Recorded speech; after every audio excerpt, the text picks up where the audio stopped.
Hello, hello, hello. This sounds official, doesn't it, everyone? Right? Like the official welcome to ACIM Talks tonight with Reverend Jim. And to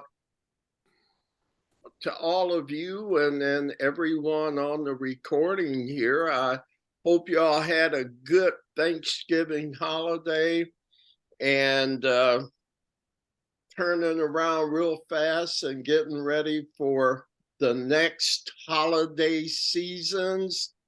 The holiday season is upon us yet again, isn't it? I'm glad to be here. It's been a good and prosperous year. By the way, this is Monday, November 27th, around 7 p.m. Eastern. And as usual, I'm feeling blessed. And quite frankly, the way that I'm able to sustain that is that I found out that I'm either going to get a reward or a lesson. So, what is there to be sad about? My life is full of value, full of rewards, and full of lessons. So that's kind of that spiritual, A Course in Miracles principles that just kind of I've embraced as a lifestyle, and I get the feeling you have too. That's kind of why you're here and other things that you're involved in. So I won't belabor that. We have a lot more to do to finish up Charles Anderson's comparison of A Course in Miracles and the 12-step program. And, hold on just a moment. Let me let someone in here. Just give me a minute while she connects.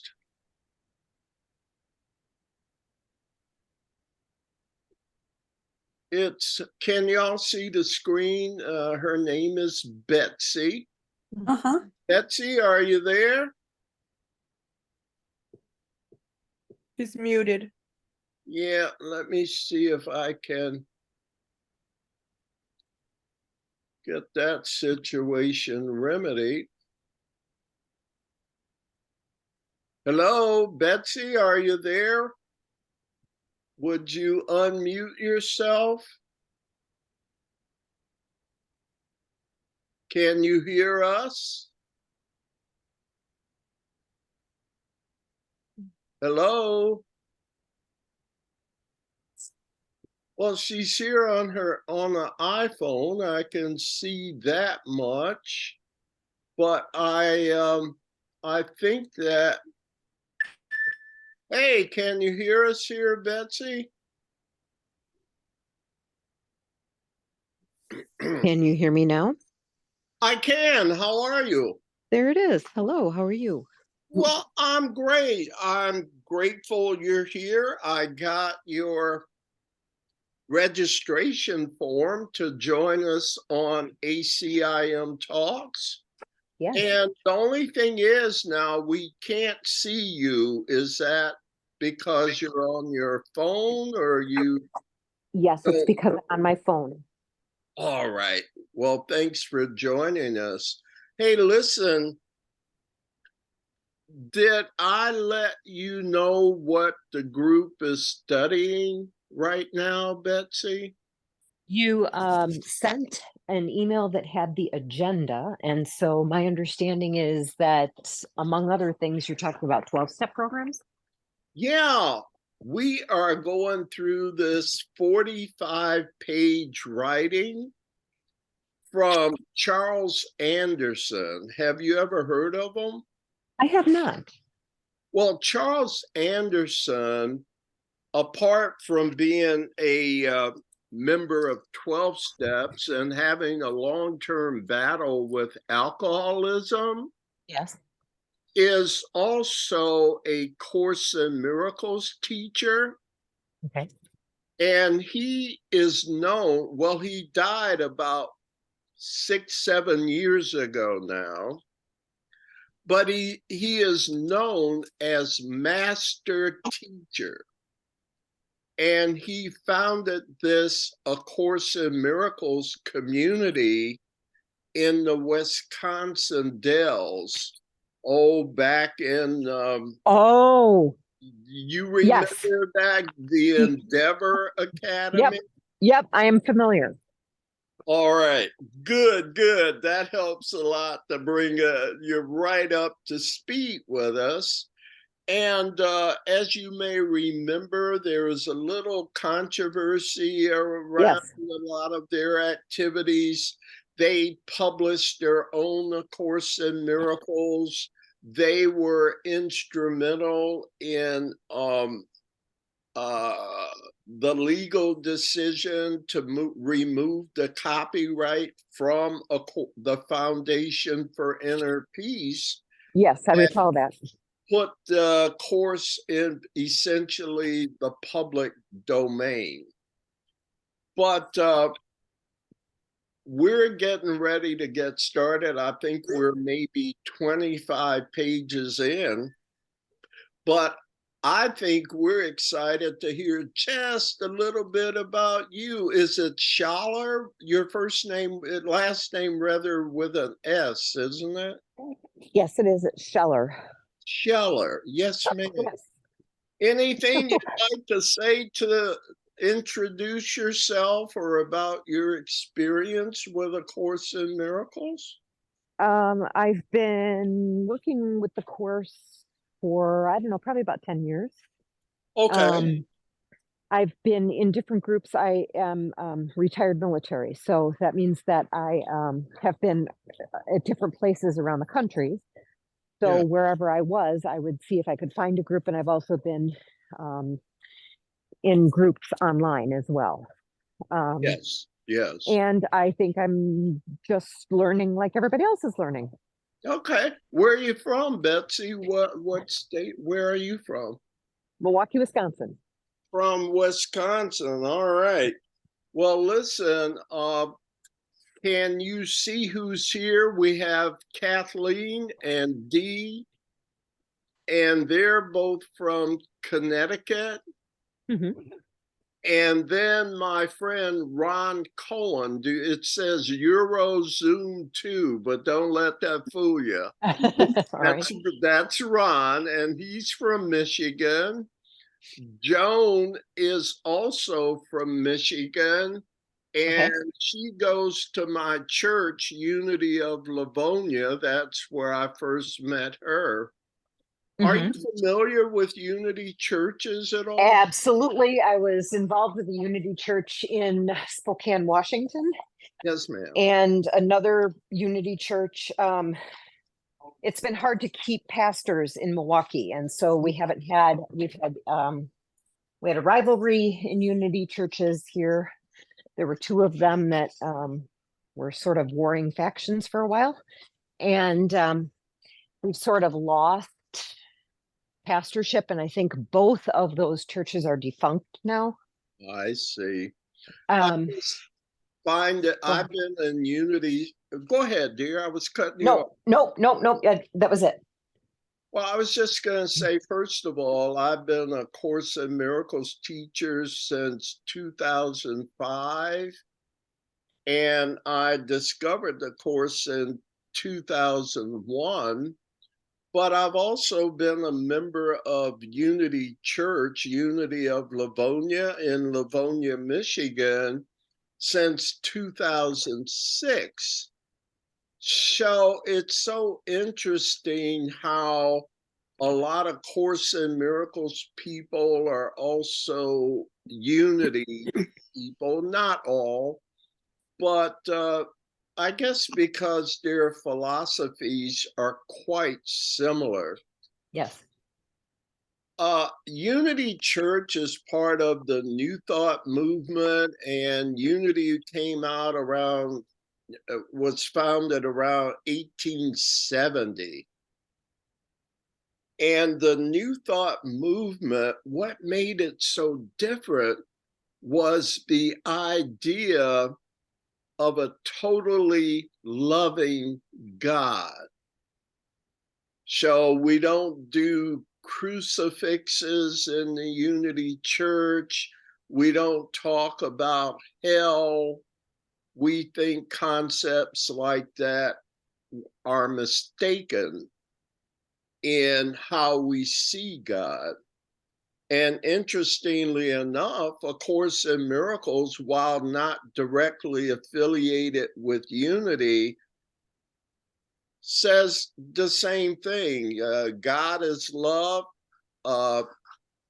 period, final stop, drop the mic. God is love and only love. And we do a disservice to God and to ourselves when we imagine that God has another side as well. We on the same page so far, Betsy? You still Yes, we absolutely are. Well, good deal. Hey, I'd like to say something. yes, I was just URO stands for Unity of Royal Oak Church, and yes. I run or I facilitate A Course in Miracles through that church, although I'm not really a member there. So that's what URO stands for, and somehow it came up. Royal Oak.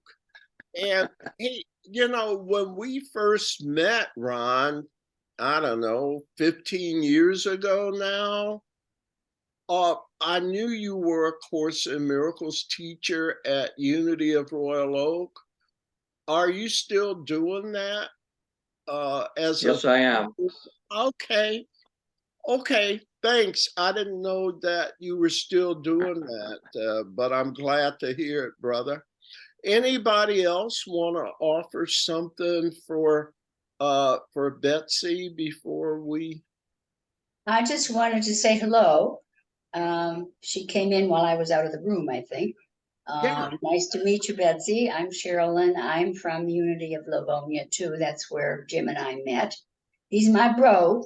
And so we have been good friends all these years, although I left Livonia in 2015 Yes. to go to Florida. But and I sort of got away from Course in Miracles, and now I'm finding that it's an important thing and I need to be with it.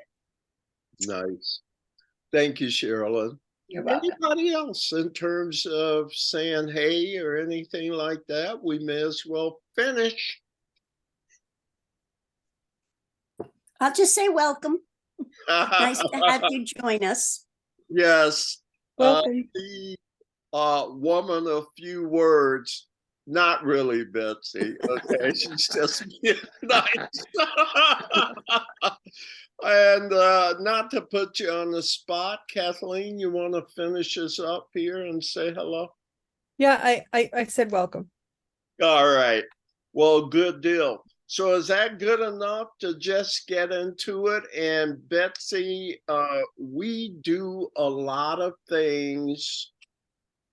We do not study the course from cover to cover, you know, in a traditional way. I have my study group that meets tomorrow night, the Unity of Livonia, A Course in Miracles study group, does that complete study of the course. And I've been doing that group since 2007. But this group is geared toward those that have been through the course a few times and want to look at it in perhaps some non-traditional ways that lead to our deeper understanding.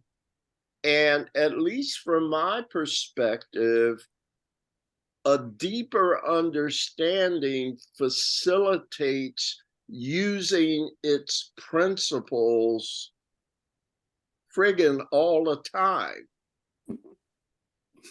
It directs your entire life seriously, not just when you're reading the book or when you're in your prayer closet. You get to where you can see the course in action on a daily basis. So I don't know if that's what you're looking for. Why don't we just welcome back, Kathleen? Why don't we just delve in and see if you like it? Okay, Betsy? That sounds marvelous. Now, Did you find this group online? Yes. Okay. let's see. Did you see some of our promotion for this group, Betsy? I honestly do not remember where I saw. It may have been Facebook. Do you have something on Facebook? Yeah, I do promotions on Facebook. So, and there's a little sign up link. Yep, that may be where I saw it then. All right. Well, good deal. Well, listen, I am going to do a screen share and pull this document up, and we all should be able to see it. So let me do that. And let me double check where are we supposed to be starting? Hold on, let me pull my agenda up. It says, not that. I probably should have closed that. All right. Page 25, paragraph 1. So let me get that up. And get us going here.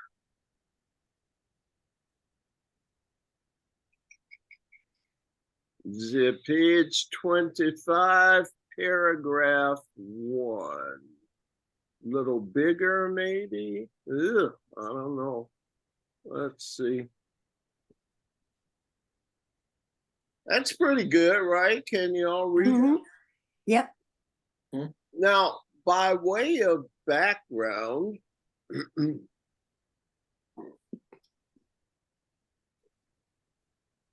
we have started with definitely a proper prelude from Charles Anderson about,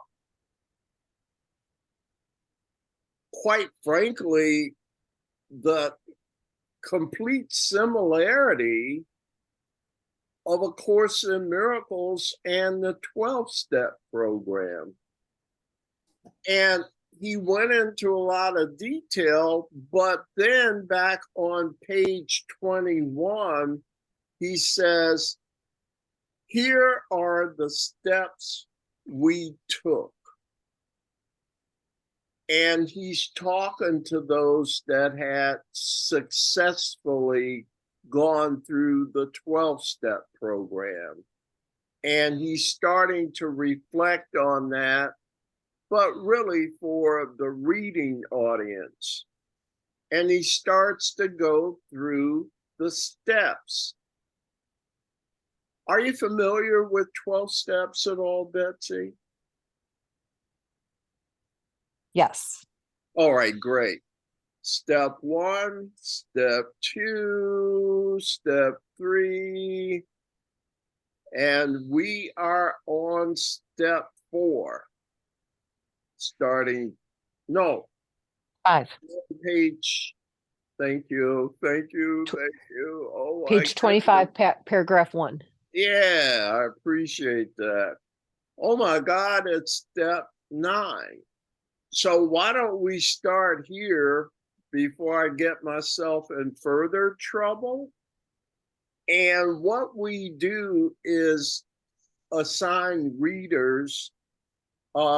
Betsy, are you interested in reading? Sure. Okay, so listen, Sherilyn is reader 1, Kathleen number 2, Joan 3, Ron 4, and Betsy 5, and I'll be reader 6 at the end. Is that okay? Sure. All right. So Sherilyn, start right at the top, my dear. Yes, sir. Then what? Step number 9. Then you make direct amends, literally, to such persons wherever possible, except when to do so would injure them or others. I want to say this to you, and I want you to hear this, and this goes for 12-step programmers, Oh, as well as miracleists. wow. I never heard that. That's Me No. neither. The result of the amend that you are willing to make has nothing at all to do with the amend itself. The purgation, and that occurs at your capacity to confess or ask for forgiveness, is the necessity. In truth, whether your amend is accepted or rejected matters not. Many of you are very fearful of the result you're going to get by asking for total forgiveness. In the Course, Jesus teaches this, that the ego is going to be affronted by you. No matter how much you demand that it forgive you, it is not going to forgive you in that association. And you are looking for a limited result of the purgation of your own mind. That is, a necessity for you to justify the forgiveness in the first place. And to the direct extent you look for a quid pro quo or an exchange of mutualness of your guilt, you will not do a satisfactory step. The cleansing is always individual through the forgiveness or the recognition that you are as God created you. And there is literally no reciprocity involved in it. I know to some of you that may seem selfish because you're going to continue to demand a necessity to justify the evil that you think you did in order that you can continue to share it. That is not what this says, and it's not finally what you must do.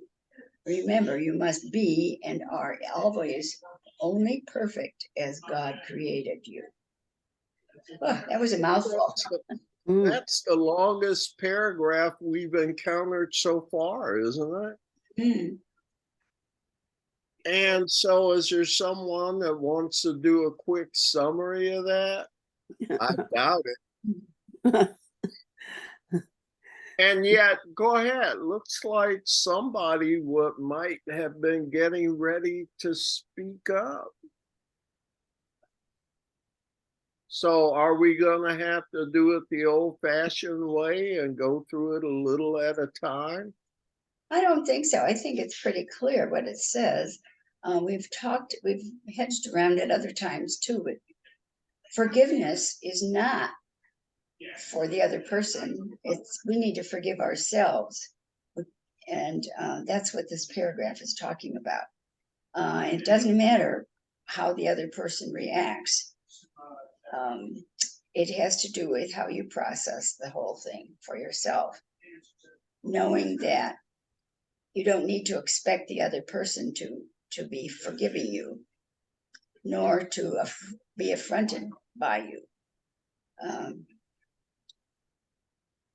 Well, I think to me, that kind of certainly sense. cut to the chase there, Yeah. sister. I think so. Well, that's to me a great synopsis. I think there were a lot of things being said, Yeah. but It kind of, it's kind of a feel-good paragraph, I think, in a way, you know. what makes it feel good? Well, it gives you the relief and the release of this forgiveness issue. We know that really forgiveness is for yourself. You're the one who needs to be forgiven, not the other person. And I think you're right. It's kind of refreshing to realize that.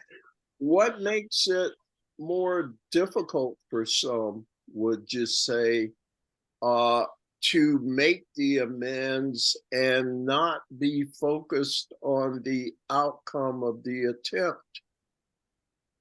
What makes it more difficult? I don't know. It seems to me that a person is not going to realize what's happening necessarily when he gets into this, asks for forgiveness.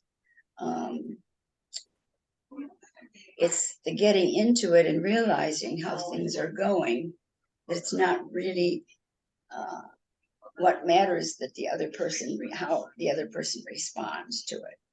It's how you deal with the forgiveness of yourself. Do you think most 12-steppers understand that going into this step? That My guess would be that they it's don't. not to help the other person at all. No. But do you think most 12-steppers are adept enough to understand this when they first try it? Or are they disappointed in how the efforts turn out? Well, they may be if they expect to feel better knowing that the other person has forgiven them. Yeah. That's not really what matters. I'm with you there. And thanks for that cut to the core, I think, on target assessment. Other comments on this paragraph? Well, it That's a brings hard up thing the to do. ego here. Oh. Forgiveness is not for our egos.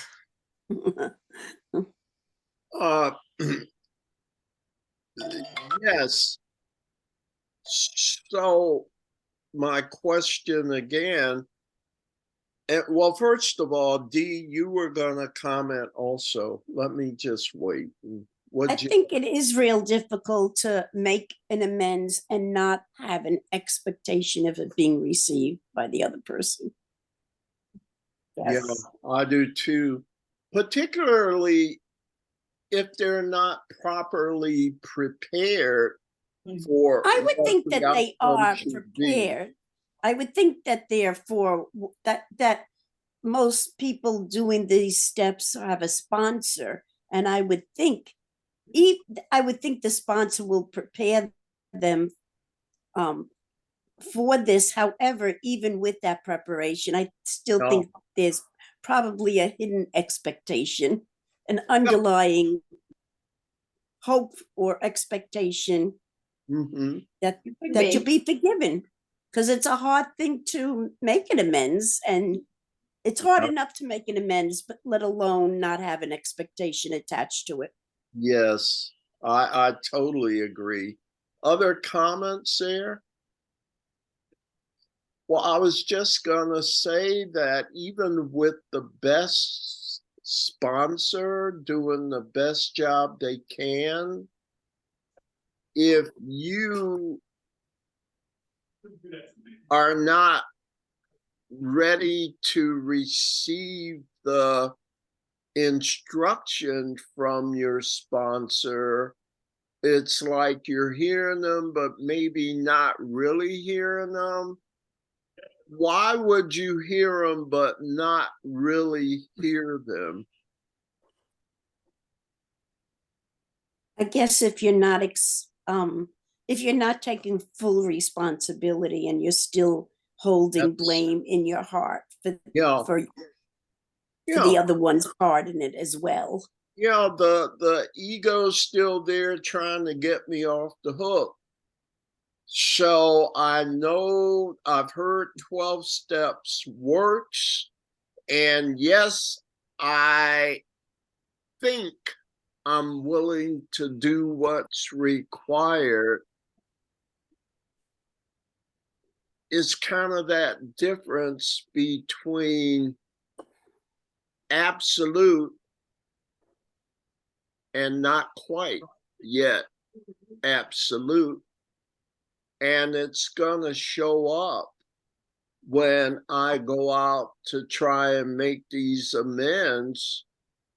Instead of being freeing and bringing joy and happiness, as Sherilyn was saying, the fact that it did not meet your ego's expectation with the result can have a tremendously negative effect on the efforts. Comments? All right. Well, doesn't that carry over into everything? Isn't that why we're all here, even though we've Yeah. been through the course 2, 3, 4 times? Yeah. Because the ego intervenes, and it's all we're just fighting against that all the time. And it's so easy to be lulled into this sense of, well, it's going to be okay, you know, as you were saying, and to fool ourselves or allow ourselves to be fooled by the ego. Yeah. Yeah, if I just come to you and I'm humble with tears in my eyes, come on, I know you have a heart, and maybe I can get out of this. And then it doesn't always work. I just want to read something from my OA 12-step book. So you might understand. It says, one of the things it says is, before starting out to make amends, we must let go of any expectations of how others will receive us. Mm. And the other part I want to redo this is, having done so, as in making the amends, we no longer need to feel any guilt, anger about the situation. Clearing off our side of the street requires us to be sincere and direct in our approach. So, yeah, it's clearing away what we carry, which is what we do when we talk about forgiveness in the Course in Miracles. We're clearing away stuff that we're carrying, and basically that's what that is. It's letting go of we're letting go of the stuff that blocks us from being in the oneness with God. So you mean the goal isn't to make things right? No, the goal is to talk to the people and make things right. But you can have someone who may there may be someone who will accept your amends. There may be someone who won't accept your amends, or there may be someone who doesn't even remember why you're making the amends. That's all on their part. But, you know, and you want to make it and you want to justify what you've done incorrectly. But for me, and I don't know if there's any other 12-steppers out there who want to correct me, but I think it's making the amends so that you can clear yourself, so that you can, you know, and it's going through and looking at, and you can do this every day. You can go through and see, well, what did I do today, and what do I need to do to correct this, or change it, or make it different. Mm-hmm. Mm-hmm. Other comments from other 12-steppers that are here tonight, or just other comments at all? I think it could be a really, really devastating process to make amends to a particular person, and they look at you and say, I don't believe you. You've lied before. Why should I believe you this time? Kind of deal. Yes. I- Yes.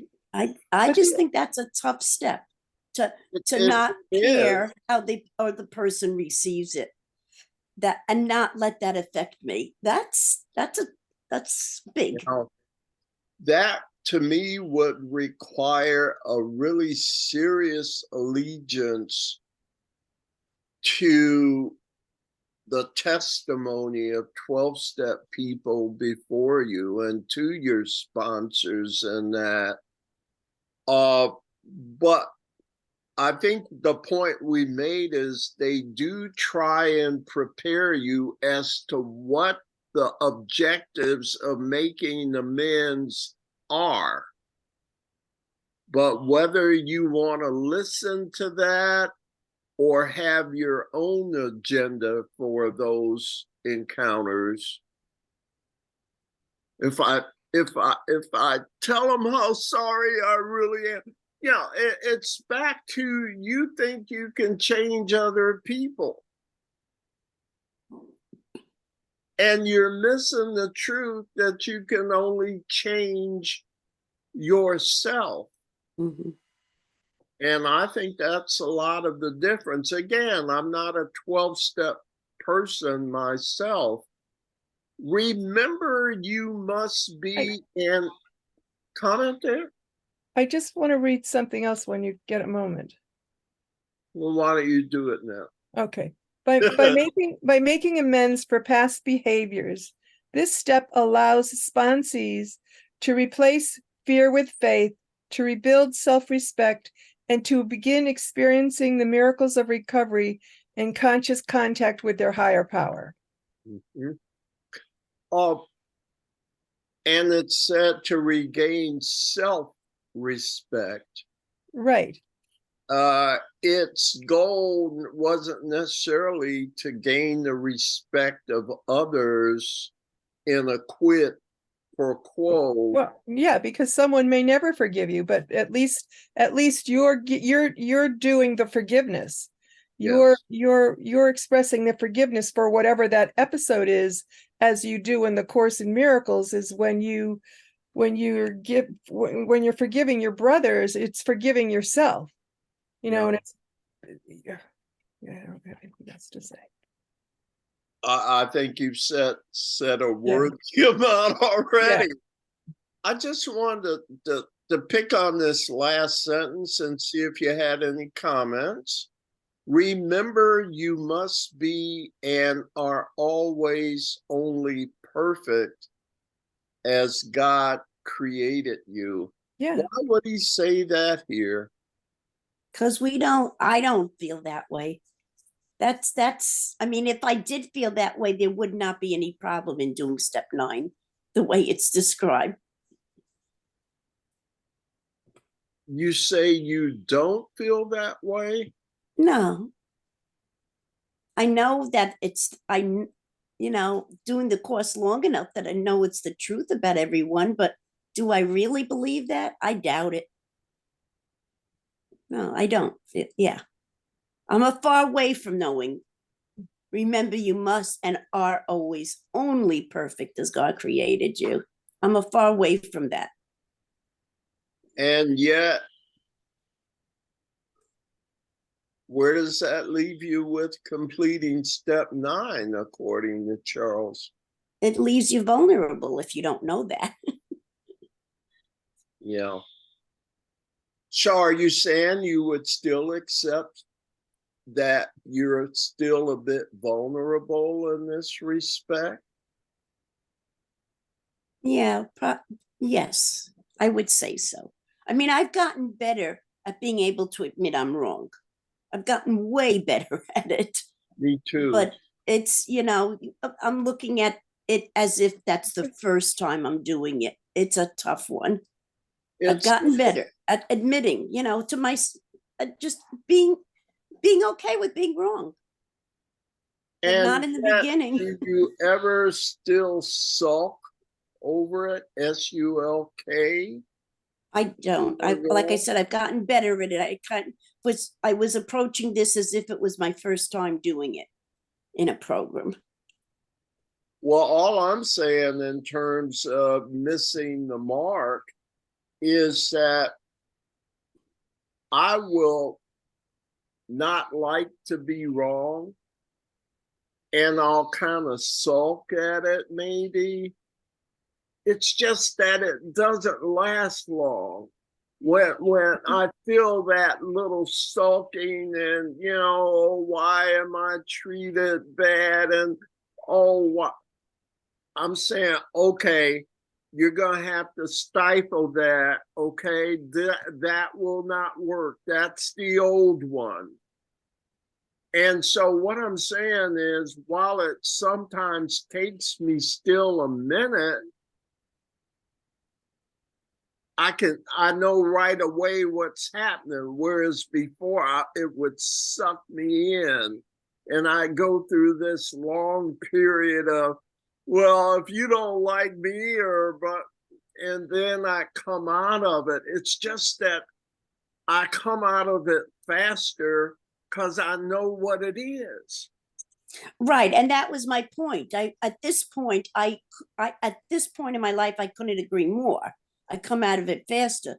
But if Yeah. this was my remembering back to my first time and I pre any of this spiritual path, I found it difficult to be wrong, to admit that I was wrong. Yeah. Today it's way easier, Yeah, but not it's in the gotten beginning. way After easier. practicing enough times, it comes pretty easy these days, actually.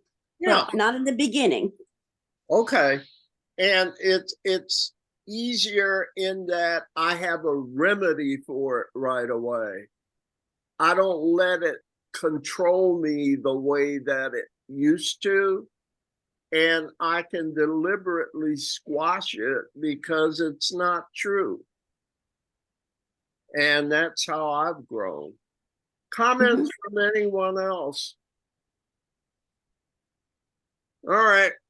We will move to Kathleen to step 10.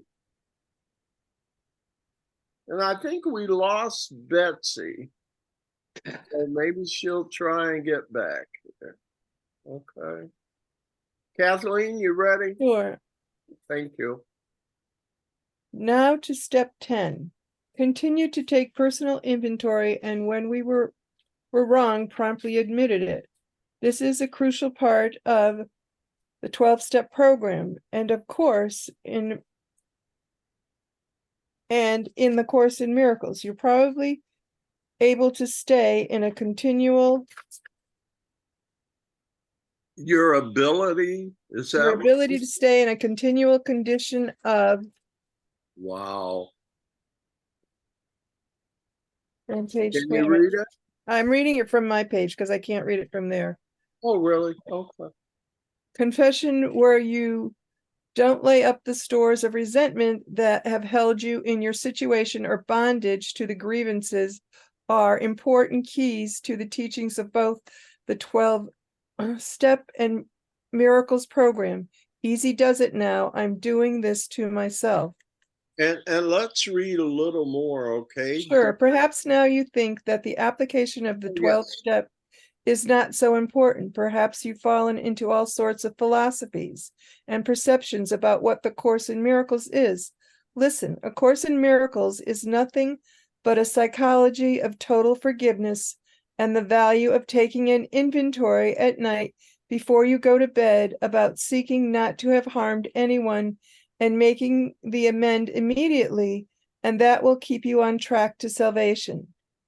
And I'm speaking from deep experience in this because working the program and the discipline of running an inventory in your mind at the end of each day so that you don't carry that over that possession of the grievance is crucial.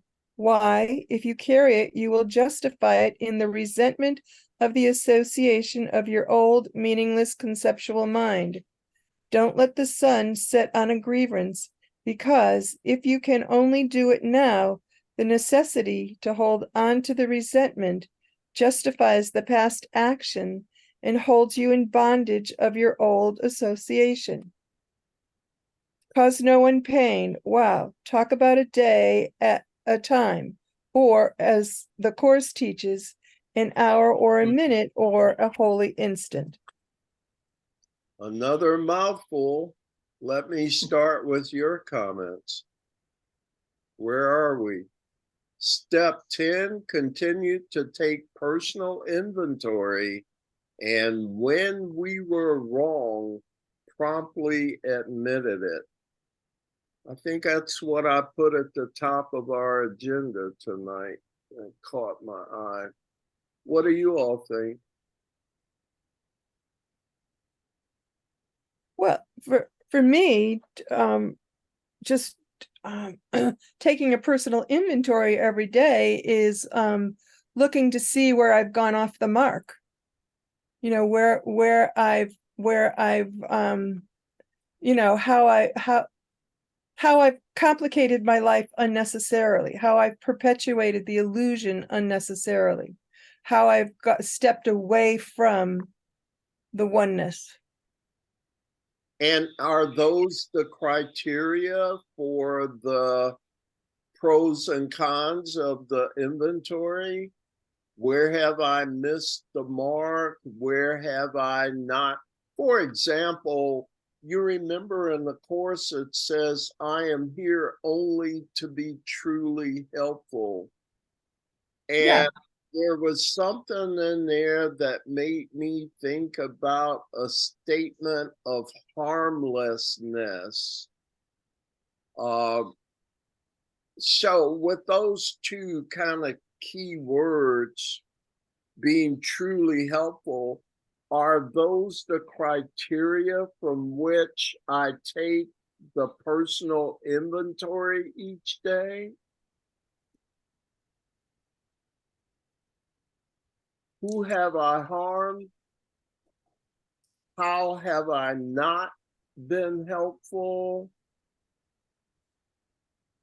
I mean, on what basis do we know where we were wrong so we can admit it? On what basis? How does it deviate from what? The value of taking an inventory at night before you go to bed, about seeking not to have harmed Right, exactly. anyone, right? And it And also says not to, in order to not carry a grievance. So that would be a Right. criteria that if I'm holding a grievance, that's part of my personal inventory. I'm blaming somebody else instead of taking responsibility. yes. Now, to me, harmfulness seems to speak to a more aggressive behavior rather than grievances, which to me is a victim mentality that something's done this to me. Are you following me at all? Uh-huh. So, on one hand, I'm trying to make sure I've been helpful.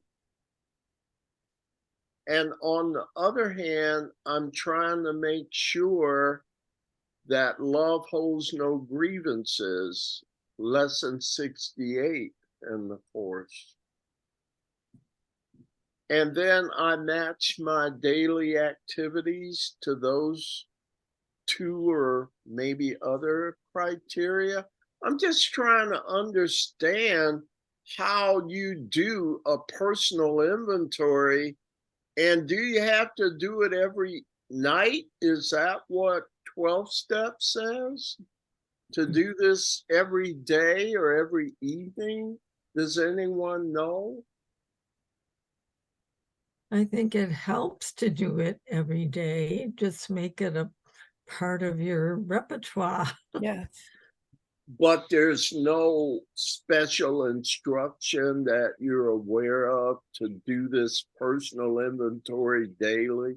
No, it just says take personal inventory. When we were it's- wrong, we have to own our behavior. We have to notice any Right. resentments or any blaming we're doing and be very honest with ourselves. Okay. Okay. Well, I think it's like the course. We're encouraged to put it into practice daily, the program. It's the same deal. So it's keeping my side of the street clean daily, taking personal inventory Yeah. so that Yeah, the quicker I notice something, right. the quicker I could make amends on the spot, and it doesn't blow up into something stronger or worse. If I Yeah. apologize right on the spot and take responsibility and recognize I was wrong. Yeah. I could see that. I don't see our personal inventory as always being accurate. We do the best we can, but Mhm. sometimes we're not going to know that we've hurt other people. Yeah. And that has to be taken into account as well. Mm. Does 12 steps does anyone know make that sort of very logical, honest provision that Ron's bringing up? Mhm. There may be things that I did that I was unaware of. So if I didn't know I did it, I can't admit I was wrong promptly. Mhm.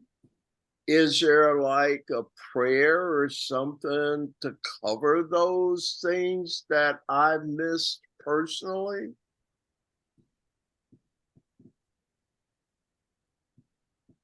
I take it the answer is you're not aware of I'm looking. it. What? Okay. I can read you from, this is a prayer from the Big Book, the 10th step amends prayer. God, please forgive me for my failings today. I know that because of my failings, I was not able to be as effective as I could have been for you. Please forgive me and help me live thy will better. I ask you now to show me how to correct errors I have just outlined. Guide me and direct me. Please remove my arrogance, my fear. Show me how to make relationships right and grant me the humility and the strength to do thy will. So I'm thinking that covers the issue we were talking about, don't you?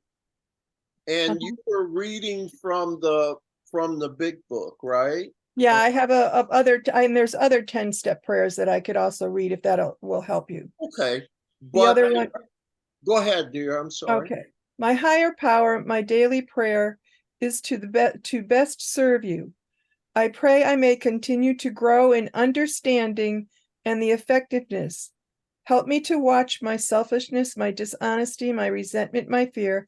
Help me to be willing to have you remove them at once. I must be willing to discuss them with someone immediately. I will make amends quickly if I have harmed anyone, and then I will turn my thoughts towards helping someone else. Please help me to remember to practice love and tolerance of others. And that's also from the Big Book. So the Big Book contains like daily lessons? No, these are just this is part of the group. The Big Book is the Alcoholics Anonymous Big Book, where it outlines the program, and these are just Right. part of the descriptions where people have pulled it out to help Yes. explain step 10. Okay, great. Because believe it or not, I read the Big Book years ago. Yeah. Not as part of a 12-step program, but because my ACIM people kept saying how much it was like 12 steps. So I just read it just objectively to see if I could see the relationship there. And I didn't remember daily lessons from the Big Book. But what I'm hearing you say is that others have gone into a bit more detail. Yeah. In analyzing the book, this is what they've pulled out as to use as a guidance, for doing step 10. What does he mean? And I've heard that expression before in AA, easy does it. Have you heard this? I haven't heard the I'm doing this to myself part very often, but what does easy does it mean?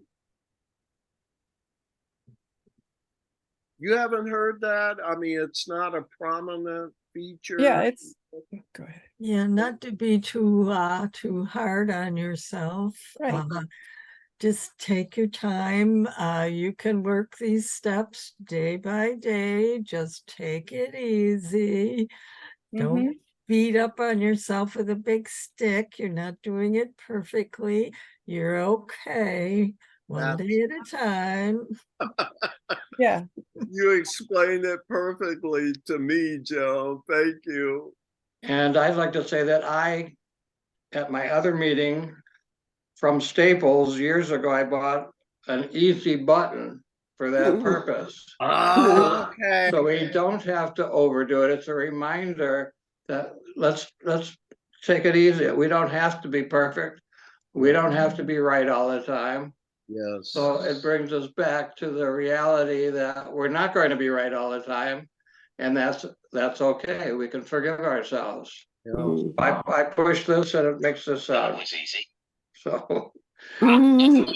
to me, that's a perfect example of what you asked, Jim. What It's does easy does it mean? it's a big statement. Thank you, Ron. And it also speaks to me to the ways of love. Love wouldn't beat up on you no matter how quote unquote wrong you are. So it's a way out. It's going to be a loving way out. It's going to be a gentle, it's going to be difficult, but you won't be burdened by an oppressor like your ego was. You see the difference between easy does it and you better hurry up. Shall we continue? We got I want to say something on this step too. So the beginning words continue to take personal inventory. That's where I first learned that I was taking everybody else's inventory and not my own personal inventory. It was quite an eye opener. And my husband and I used to walk around because we were in the program together in Al-Anon. And if one of us were to say something, I would tell him, "Oh, thanks for taking my inventory." Then he would tell me, and it brought the point home. Take your own inventory, your own personal inventory, not mine. Boy, you've come a long way, Miss Newman. Yeah. It's nice to hear you to share those things with the group. And it says, gee whiz, there's hope for me too. All right, so your personal inventory included an inventory of others, right? It was never personal. It was always about somebody else's inventory. Yeah, like the face of innocence. What problem could you have? It's all Right. these others, right? Absolutely. Did we read this part? Yes. Yeah. I think we did. We didn't read that last paragraph. Yeah, let's see. Can we just finish this one and we'll close for tonight? I'm showing Joan, did you get to read? No. Yeah. Would you? Yes. Do you want me to read that? Yes, please. You look at. You look at the condition of the resentment of the world and its determination to continue to punish and justify an old association. And you can see exactly what you need to look at in your own mind. And to live a life in order to justify that somebody be continually punished or held in prison or killed is just a waste of your life. What a terrible waste it is to watch these television programs where there's a confrontation that you did this to me 20 years ago and I'm going to hold on to that until the day I die. Yeah, stupid. That's a wasted life, guys.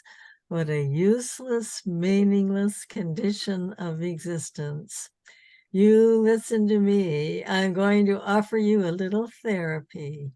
I'm not at all concerned about how you hear this. I'm telling you that any grievance is simply bondage to pain, loneliness, and death. Any association in its demand for vengeance is inflicting pain on itself and that self, in quotes. What is the difference between a prisoner and a guard? Nothing. both are condemned to that association of the grievance. See that? What a terrible thing to go through life as what the perceptual mind is, a constant need to get even, to punish these other associations, which are really nothing but your determination to hold on to your grievance and to suffer pain and death. Wow. I have to say amen to that. Amen to that. We made it to page 27, did we not, tonight?